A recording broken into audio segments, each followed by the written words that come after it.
जय हिंद साथियों, स्वागत है आपका इनक्रेडिबल एकेडमी में। आज हम बात करेंगे एसएससी जीडी के बारे में। इसके पिछले क्लास में एसएससी जीडी का सिलेबस हम लोग देख चुके हैं। आज हम देखेंगे कि हिंदी में किस तरह का क्वेश्चन आता है। 20 नंबर का क्वेश्चन 20 क्वेश्चन हिंदी में आता है और ये देखेंगे किस तरह का क्वेश्चन हिंदी में आता है और उसी पर हम बातें करेंगे। ये देखते हैं यहाँ पे हिंदी का क्वेश्चन। देखिए आपका पहला ही क्वेश्चन है जो एग्जाम में आया हुआ है। देखिए 12/1/2023 के दिन ये एग्जाम हुआ था। ये 2022 का वैकेंसी है और 2023 में इसका एग्जाम हुआ था। इस शिफ्ट में एग्जाम होता है 11:45 AM से 12:45 PM, ठीक है ना। एसएससी जीडी एग्जामिनेशन 2022 है, ठीक है। देखते हैं आज का क्वेश्चन। वर्तनी की दृष्टि से शुद्ध वाक्य का चयन कीजिए। इसमें थोड़ा देखिए, 2 सेकंड का टाइम है और बताइए कि कौन सा सही होगा। वर्तनी की दृष्टि से शुद्ध वाक्य का चयन कीजिए। वर्तनी और शुद्ध वाक्य का चयन करना है। किसके दृष्टि से? वर्तनी की दृष्टि से। थोड़ा सा देखिए, ध्यान दीजिए और बताइए।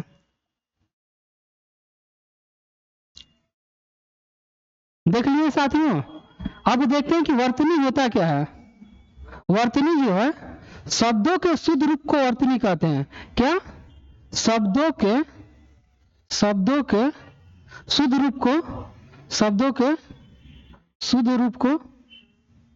रूप को वर्तनी कहते हैं। शब्दों के शुद्ध रूप को क्या कहते हैं? वर्तनी कहते हैं। वर्तनी को अंग्रेजी में क्या बोलते हैं? स्पेलिंग। और उर्दू में इसे बोलते हैं हिज्जे। बोलते हैं। शब्दों के शुद्ध रूप को वर्तनी कहते हैं, ठीक है साथियों। देखिए अब इसमें यह देखना है वर्तनी कि शब्दों का शुद्ध रूप क्या है। मतलब शब्द को भी देखना है, उच्चारण को भी देखना है कि उच्चारण भी शुद्ध हो, व्याकरण भी शुद्ध हो, ये सब शुद्ध हो। देखिए काम पूरा कर डालो नहीं तो जुर्माना होगा, ठीक है। एक ये है। दूसरा, इस समय सर्दी है। सर्दी देखिए गलत लिखा हुआ है, सर्दी ऐसे लिखा जाता है और यहाँ पे इसलिए भी गलत है, ठीक है। दोष तुम्हारा है। देखिए दोष यहाँ पे गलती है, दोष ऐसे लिखाता है। दोस्त तुम्हारा और इसका मुझे विश्वास है। वक्त निकल जाता है पर बात याद रह जाती है। देखिए ये क्वेश्चन सही है। वक्त निकल जाता है, बात याद रह जाती है। देखिए आप एकक को बारीकी से पढ़िएगा ना तो गलती नजर आ जाएगा, कहाँ क्या गलती है। समझ आया? इसका आंसर होगा 4। वक्त निकल जाता है पर बात याद रह जाती है, यह है। समझ आया कहाँ पे क्या क्या गलती है। अब अगला क्वेश्चन देखते हैं।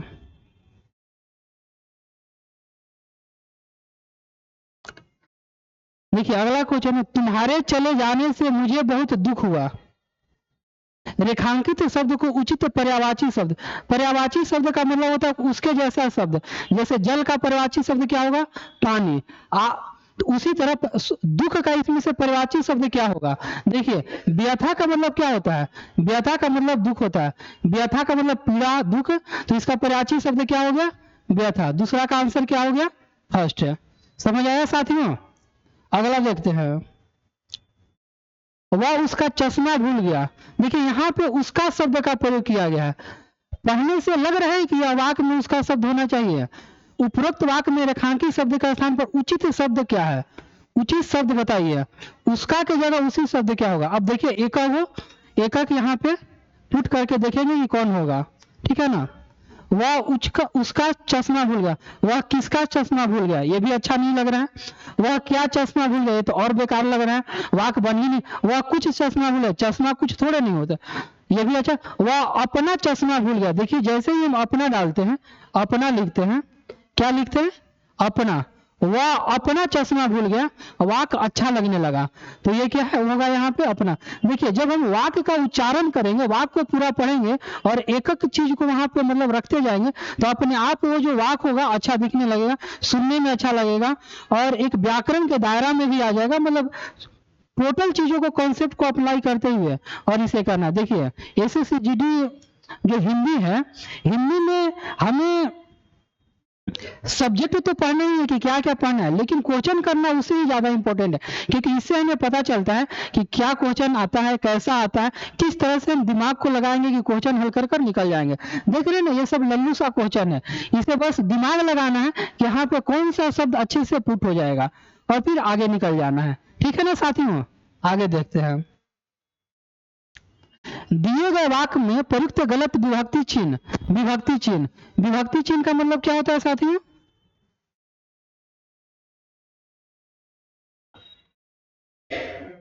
विभक्ति चिन्ह जैसे ने हुआ, का हुआ, ई हुआ, द्वारा हुआ, पर हुआ, ये सब क्या है? विभक्ति चिन्ह। तो ये सब क्या है? विभक्ति चिन्ह। कर्ता ने, कर्म को, करण से, ये सब क्या हुआ? जो ने है, के है, का है, की है, पर है, ये विभक्ति चिन्ह है। दिए गए वाक्य में प्रयुक्त गलत विभक्ति, गलत विभक्ति के स्थान पर सही विभक्ति चिन्ह होगा। छुट्टियों में सभी बच्चे, छुट्टियों में सभी बच्चों का अपने मम्मी पापा के साथ घूमने जाने का कार्यक्रम बना लिया। देखिए विभक्ति चिन्ह एक यहाँ पे आया, में आया, एक का आया, एक के आया, एक का आया। अब देखिए इसको पढ़िए ध्यान से। छुट्टियों में, ये तो ठीक लग रहा है, सभी बच्चों का अपने मम्मी पापा के साथ घूमने जाने का कार्यक्रम। छुट्टियों में सभी बच्चों ने, यहाँ पे का का जगह क्या अच्छा लगेगा? ने। सभी बच्चों ने, तो कौन सा सही हो जाएगा? ने। छुट्टियों में सभी बच्चों ने अपने मम्मी पापा के साथ घूमने जाने का कार्यक्रम, कार्यक्रम को मतलब बोला जाता है प्रोग्राम, बना लिया। समझ आया साथियों? यहाँ पे ये सही है, ये सही है, ये सही है, यहाँ पे का के जगह ने कर देते हैं तो वाक्य अच्छा हो जाता है। छुट्टियों में सभी बच्चों ने अपने मम्मी पापा के साथ घूमने जाने का कार्यक्रम बना लिया। समझ आया साथियों? ठीक है बच्चों, ध्यान से देखिए, बहुत ही आसान है। एसएससी जीडी में जो हिंदी का क्वेश्चन आता है बहुत आसान आता है। यकीन मानिए आप प्रैक्टिस कीजिएगा तो 20 में से 20 कर ले जाइएगा। इसमें कोई दिक्कत नहीं है, कोई किंतु परंतु नहीं है। मैंने ऐसे बहुत बच्चों को देखे हैं कि केवल प्रैक्टिस के माध्यम से 20 में से 20 ले गए और सिलेक्शन पाए। मेरे सामने करीब हजारों बच्चों सिलेक्शन लिए हैं। समझ में आ रहा है बच्चों? इसीलिए बहुत ही आसान तरीके से पढ़ना है और बहुत ही कुल मायनों का पढ़ना है। बहुत ही ज्यादा टेंशन नहीं लेना है हिंदी के लिए। पढ़ना है, प्रैक्टिस करना है, थोड़ी बहुत और भी बातें हम करेंगे। जो टॉपिक होगा टॉपिक वही बातें करेंगे। अगला क्वेश्चन देखते हैं साथियों। निम्नलिखित वाक्य किस शब्द में वर्तनी संबंधी, वर्तनी के बारे में बता दिए, अशुद्धि है। तूफान से डरकर नौका पार नहीं होती। देखिए ये जो लाइन है ना, ये लाइन में कहां पे गलत है? ये लाइन जो है हरिवंश राय बच्चन का लाइन है। हरिवंश राय बच्चन, हरिवंश राय बच्चन अमिताभ बच्चन के पिताजी थे। अब ये लाइन बहुत ही पॉपुलर लाइन है। यूट्यूब में बहुत सारे वीडियो में, शॉर्ट वीडियो में आपको ये लाइन मिल जाएगा। इस 2-3 लाइन 4 लाइन मिल जाएगा और इसे आप बताइए थोड़ा सोच कर कि इसमें कहाँ गलती है। और हम आपको 10 सेकेंड का टाइम दे रहे हैं और बताइए, बताइए कहाँ गलती है। ये पूरा लाइन को ढूंढिए, देखिए पता चला। देखिए इस लाइन में इन्होंने लिखा है हरिवंश, लहरों से डरकर नौका पार नहीं होती, कोशिश करने वालों को कभी हार नहीं होती। ये पूरा लाइन क्या है? लहरों से डरकर नौका पार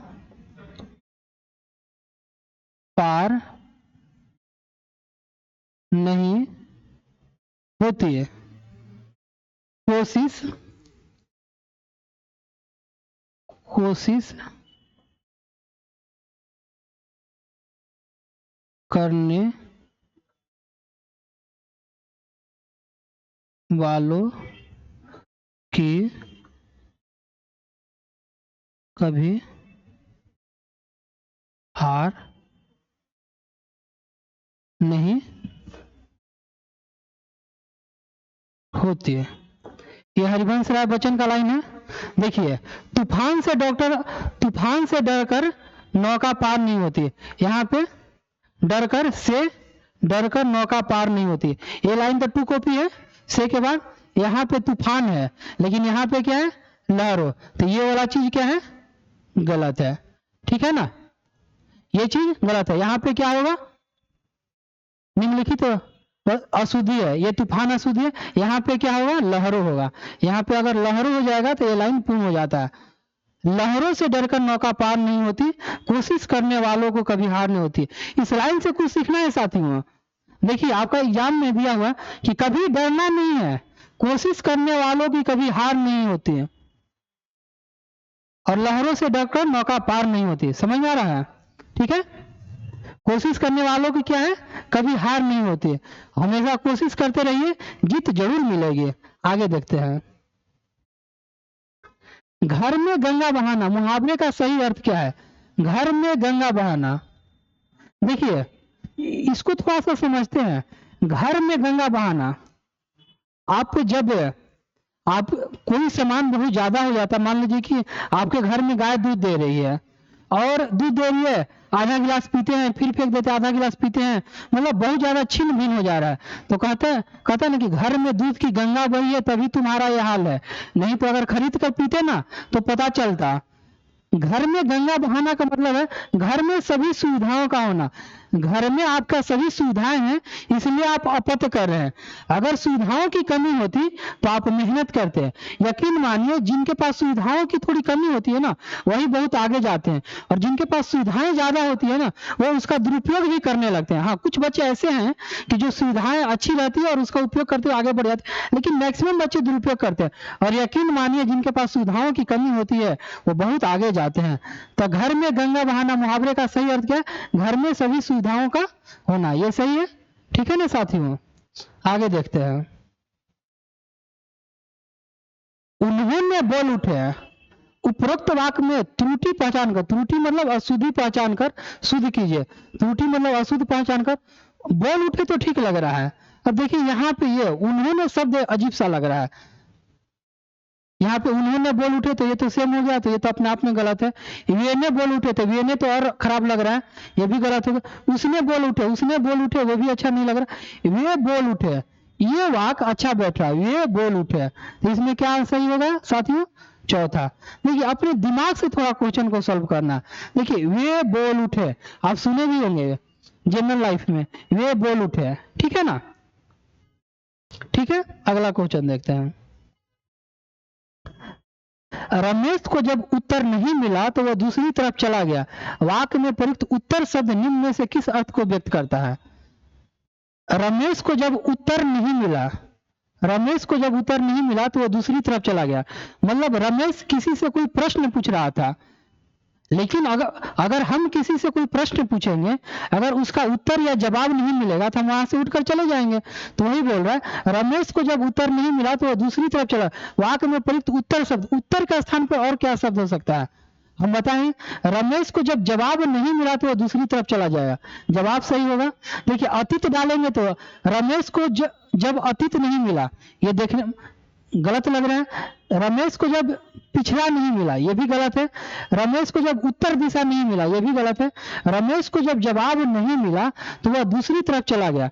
मतलब हम कुछ बात को बोल रहे हैं, अपनी बातों को रख रहे हैं, मेरी बातों को अगर कोई जवाब नहीं देगा तो हम उस मीटिंग से उठकर चले जाएंगे। तो वही बात है, रमेश को जब जवाब नहीं मिला तो वह दूसरी तरफ चला गया। समझ आया साथियों? देखिए बच्चे, बहुत ही आसान है, ठीक है ना? आराम से पढ़िए। अगला क्वेश्चन देखते हैं।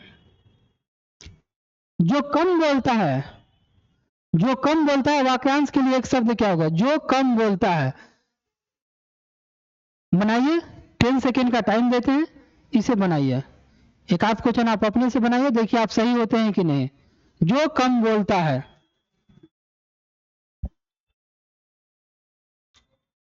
जो कम बोलता है, जो कम बोलता है। जो कम बोलता है का मतलब होता है कि आवश्यकता अनुसार जो बोलता है, जितनी जरूरत है, जितनी जरूरत है उतना। कम बोलना का मतलब ये नहीं होता कि वो बोलता ही नहीं है, बहुत कम। जितनी जरूरत है, आवश्यकता अनुसार बोलना, आवश्यकता अनुसार, आवश्यकता अनुसार बोलना। मतलब जितनी जरूरत है उतना बोलना, फालतू बातें नहीं बोलना। जो जितनी जरूरत है उतनी बातों को बोलेगा तो उसका दोस्ती भी ज्यादा होगा। याद रखने का तरीका बता रहे हैं, तो वो क्या कहेगा, मित्र भाषी। मतलब उसका देखिए याद रखने का, मित्र को मित्र से याद रखे, जो कम बोलेगा और आवश्यकता अनुसार उसका मित्र भी ज्यादा होगा। याद रखने का तरीका, इसका अर्थ ये नहीं है जो कम बोलता है उसका मतलब क्या होता है, मित्र भाव से। एग्जाम में अगर क्वेश्चन पूछता है तो मित्र से याद रख लीजिए, मित्र भाव से। जो कम बोलता है तो क्या याद रखेंगे, मित्र भाव से। या एग्जाम में अगर क्वेश्चन आ जाता है कि जो आवश्यकता अनुसार बोलता है उसका आंसर क्या होगा, मित्र भाव से। अगर क्वेश्चन को घुमाकर इस बार पूछ देता कि आवश्यकता अनुसार बोलने वाला, तो उसको क्या कहेंगे, मित्र भाव से। जो कम बोलता है उसको क्या कहेंगे, मित्र भाव से। जरूरत के अनुसार बोलने वाला उसको क्या कहेंगे, मित्र भाव से। ठीक है, अगला क्वेश्चन देखते हैं हम। अपना गुस्सा काबू में करो, शांत रहो। निम्न में से किस विकल्प में उपरोक्त वाक्य में प्रयुक्त शांत शब्द का विलोम नहीं है। मतलब शांत शब्द का विलोम नहीं पूछ रहा है, मतलब विलोम नहीं, मतलब पर्यायवाची शब्द पूछ रहा है। शांत शब्द का पर्यायवाची पूछ रहा है। अपना गुस्सा काबू में करो और शांत रहो। देखिए अशांत तो विलोम हो गया, तो ये तो होगा नहीं, ये भी विलोम हो गया। उत्तेजित मतलब और उत्तेजित होना, ये भी विलोम हो गया, ये सब नहीं होगा। शांत मतलब स्थिर रहना, ठहर जाना। शांत का मतलब स्थिर रहना, ठहर जाना। यहाँ पे हमें क्या, विलोम नहीं है। विलोम नहीं का मतलब पर्यायवाची शब्द पूछ रहा है। क्या पूछ रहा है, तो शांत का पर्यायवाची शब्द कहाँ क्या हो जाएगा, यहाँ पे स्थिर हो जाएगा। देखिए बच्चों यहाँ पे गलती हम कहाँ पे करते हैं, एग्जाम हॉल में जल्दी जल्दी दम रहेंगे, एकदम पूरा एकदम हड़ा बड़ा में देखेंगे विलोम शब्द बोला है, नहीं को बारे में नहीं ध्यान देंगे, और कोई इसमें से विलोम शांत का अशांत मारकर निकल जाएंगे। दिया ही इसीलिए कि आप अशांत मारकर आइए, शांत का अशांत नहीं मारना। विलोम के बाद लिखा है नहीं पे ध्यान देना। ऐसे क्वेश्चन पे हमेशा ध्यान रखिए, नहीं तो यकीन मानिए आपका 1 नंबर गलत हो जाएगा, एक क्वेश्चन गलत हो जाएगा, आप रेस से बाहर हो जाइएगा। इतना इजी क्वेश्चन गलत कीजिएगा तो ये दिया ही है कि जो गलत करे और बच्चे गलत करे और रेस से बाहर हो। ठीक है, अगला क्वेश्चन देखते हैं। जानने की इच्छा करने वाला वाक्यांश के लिए उचित शब्द क्या होगा। जो जानने की इच्छा का मतलब क्या होता है, हमेशा जो कुछ ना कुछ जानने की इच्छा रखता है, हमेशा जो सीखने की इच्छा रखता है, हमेशा सीखने समझने का जो इच्छा रखता है उसको क्या बोलते हैं, जानने की इच्छा रखने वालों को क्या बोलते हैं, जिज्ञासु। जिज्ञासु का मतलब होता है जो हमेशा सीखने की इच्छा रखता हो, जानने की इच्छा रखता हो। समझे बच्चे। ठीक है, आगे देखते हैं बच्चों। रेखांकित शब्द समूह के लिए सर्वाधिक उपयुक्त विकल्प सुने। आज दोपहर के बाद मैं व्यस्त हूँ। देखिए ये जो रेखांकित शब्द है, मतलब ऐसे जो अंडरलाइन किया है, दोपहर के बाद। दोपहर का बाद का मतलब क्या होता है, 12 बजे के बाद। वही 12 बजे किस टाइम के बाद, दोपहर। 12 का 2 पार्ट में बांटते हैं। 12 से जो पहले वाला पार्ट है उसको एम कहा जाता है, और इसको कहा जाता है पीएम। और एम को हिंदी में होता है पूर्वाहन, और इसका होता है अपराहन। इसका क्या होता है, अपराहन। अब देखिए आपका आंसर मिल गया होगा। दोपहर के बाद, तो दोपहर के बाद क्या होता है, अपराहन होता है। समझ आया। आज दोपहर के बाद मैं व्यस्त हूँ, मतलब आज अपराहन के बाद मैं व्यस्त हूँ। समझ आया साथियों। 12 बजे के बाद का मतलब, 12 बजे के बाद का मतलब हुआ कि दोपहर के बाद। दोपहर के पहले को क्या कहते हैं, एपी, और बाद को क्या कहते हैं, पीएम, और पीएम को हिंदी में क्या कहते हैं, अपराहन। एम पीएम, ठीक है ना, एपी बोल दिए, एम सॉरी, ठीक है ना। अगला क्वेश्चन देखते हैं। समझ आ रहा है साथियों। यकीन मानिए बच्चों, पढ़िए ध्यान से पढ़िए, 20 में से 20 सही होगा। मेरे साथ एकदम जुड़िए, ठीक है ना। और हमारे चैनल को लाइक कीजिए, सब्सक्राइब कीजिए और शेयर कीजिए, ताकि ज्यादा से ज्यादा बच्चों को फायदा भी हो। ग्रामवास, देखिए ये शब्द है, इसके बारे में बताना है कि इसका अर्थ क्या होगा। ग्रामवास उपयुक्त वाक्य में रिक्त स्थानों को उपयुक्त विकल्प निम्न से है। यह अभिप्राय होता है ग्राम के लिए वास करना, ग्राम द्वारा वास करना, ग्राम से वास करना, ग्राम में वास करना। ग्राम वास का मतलब होता है रहना, और ग्राम मतलब ग्रामीण परिवेश, ग्राम और वास का मतलब रहना, तो हम ग्राम में रहेंगे ना, तो ग्राम में रहना, ग्रामीण में रहना, समझ में आ रहा है? ये सही होगा। ग्राम से वास करना ये गलत हो गया, से नहीं होगा, द्वारा भी नहीं होगा, के लिए भी नहीं होगा। ग्राम में रहना, हम कहाँ रहते हैं? ग्रामीण जनता कहाँ रहती है? ग्राम में रहती है। तो ग्राम वास का मतलब क्या हुआ? ग्राम में रहना। ठीक है ना साथियों, समझ आ रहा है बच्चों? बहुत अच्छा। देखिए अगला क्वेश्चन देखते हैं।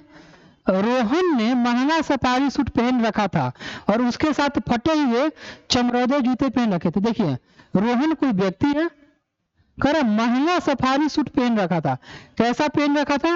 महंगा सफारी सूट, जो ऊपर वाला सफारी सूट था, मतलब ये और ये महंगा पहन रखा था, मतलब अच्छा क्वालिटी का पहन रखा था, एकदम चकमक, एकदम देखने में एकदम सलमान खान जैसा।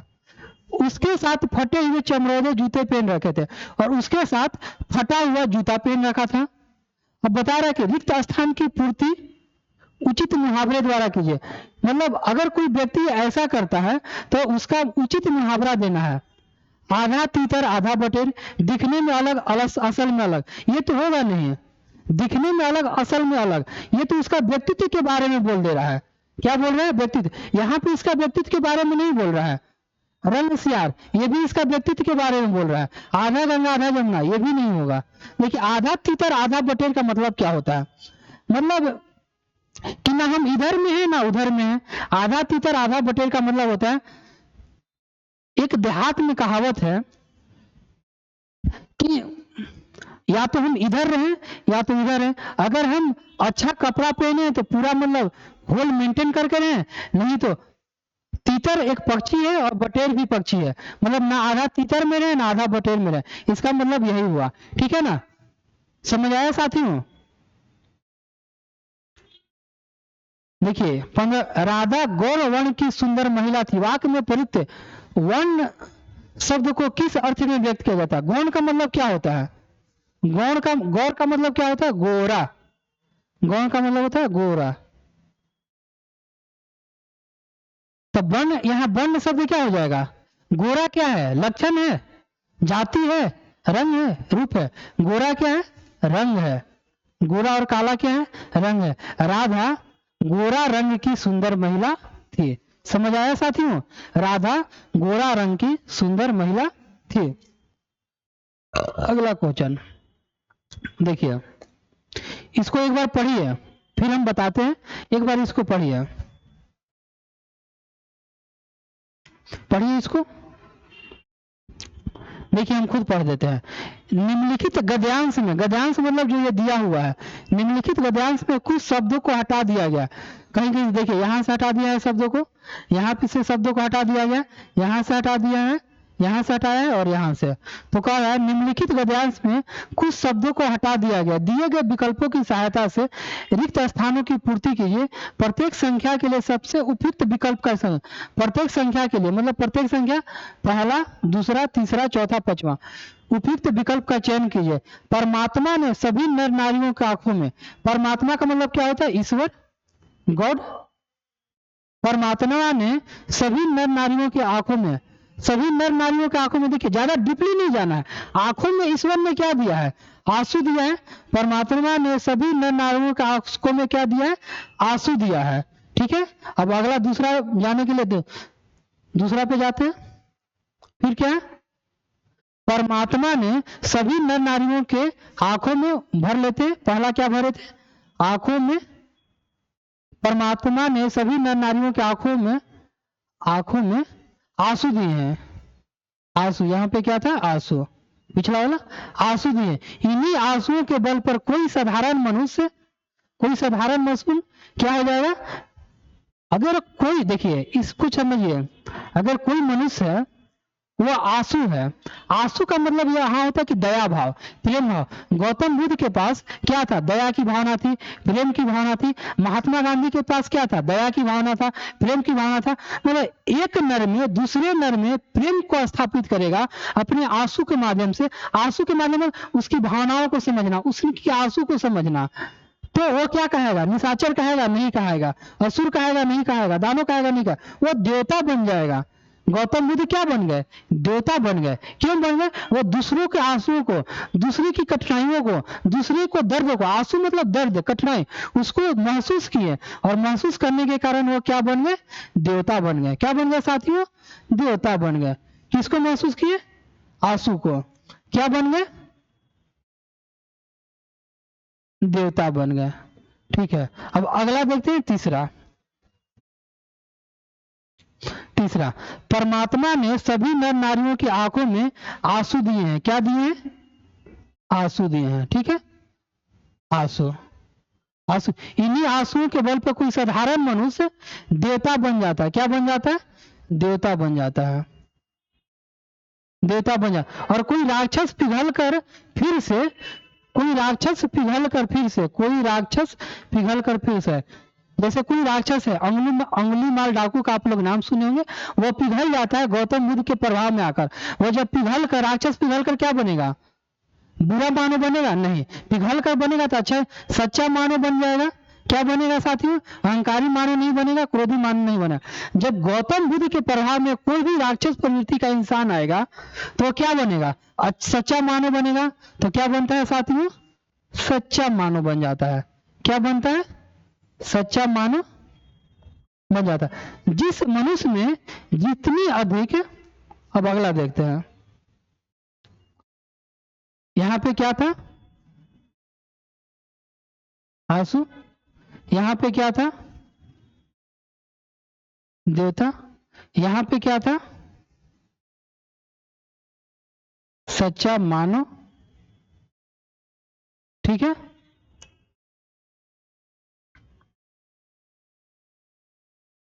जिस मनुष्य में जितनी अधिक दया होती है वो उतना ही कोमल, उदार और दयालु इंसान में। जिस मनुष्य में जितनी निर्दयता, ये तो होगा नहीं, बेदर्दी होगा नहीं, क्रूरता होगा नहीं। महात्मा बुद्ध का दिमाग में गौतम बुद्ध को रखिए और इसको हल करिए। जिस मनुष्य में जितनी दया होगी, यहाँ पे क्या होगा? दया।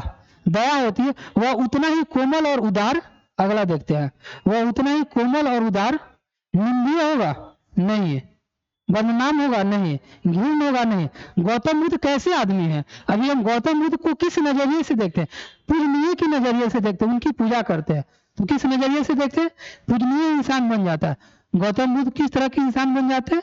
पूजनीय इंसान बन जाते हैं। देखिए, आपका गद्यांश कंप्लीट होता है, यहां से शुरू है गद्यांश। परमात्मा ने सभी नर नारियों को आंखों में आंसू दिए हैं। इन्हीं आंसू के बल पर कोई साधारण मनुष्य देवता बन जाता है। कोई साधारण मनुष्य देवता बन जाता है और कोई राक्षस पिघल कर फिर से, देख लेते हैं तीसरा में क्या लिखे थे, सच्चा मानव बन जाता है। सच्चा मानव बन जाता है।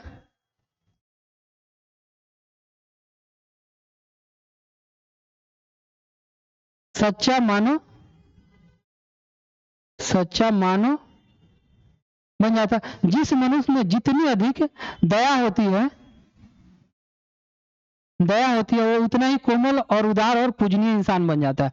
देखिए, गौतम बुद्ध के बारे में सोच कर देखिए। गौतम बुद्ध,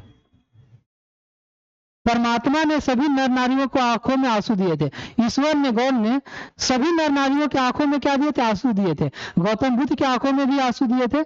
इन्हीं आंसुओं के बल पर, इन्हीं आंसू, इन्हीं दया, इन्हीं प्रेम के बल पर कोई साधारण मनुष्य देवता बन जाता है। गौतम बुद्ध इन्हीं आंसुओं के बल पर दूसरों को भलाई कर कर क्या बन जाते? देवता बन जाते हैं। और कोई राक्षस पिघलकर फिर से सच्चा मानव बन जाता। कोई राक्षस पिघलकर क्या बन जाता है? सच्चा मानव। जिस मनुष्य में जितनी अधिक दया होगी, गौतम बुद्ध में बहुत अधिक दया थी ना, जिस मनुष्य में जितनी अधिक दया होगी वह उतना ही कोमल, उदार और पूजनीय बन जाता है। गौतम बुद्ध पूजनीय बन गए कि नहीं है? समझ आया साथियों? जय हिंद साथियों, आज का सेशन हम यहीं खत्म करते हैं। वीडियो को अच्छा लगे तो लाइक कीजिए, शेयर कीजिए, सब्सक्राइब कीजिए, ताकि अधिक से अधिक बच्चों को फायदा मिले। और यकीन मानिए, एग्जाम हॉल में आप 20 में से 20 क्वेश्चन कर आ जाइएगा। मेरे साथ बने रहिए, ऐसा ही सेशन हम आगे लाते रहेंगे और हम हल करते रहेंगे।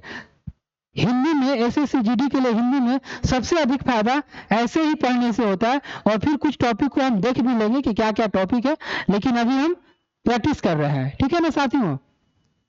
धन्यवाद साथियों, थैंक यू। ठीक है।